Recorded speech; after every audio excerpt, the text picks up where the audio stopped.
бързайте, ако искате да бъдете на концерта, а пък тези, които не успеят да си купят билет за 1 март, евентуално ще имат възможност да си купят за 2 март, защото Криско каза, че може да има и втора дата и много гости изпълнители.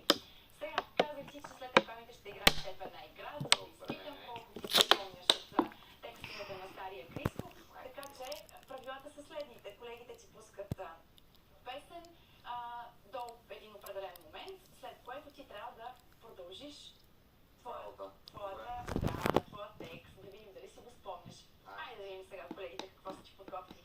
Давайте, колеги.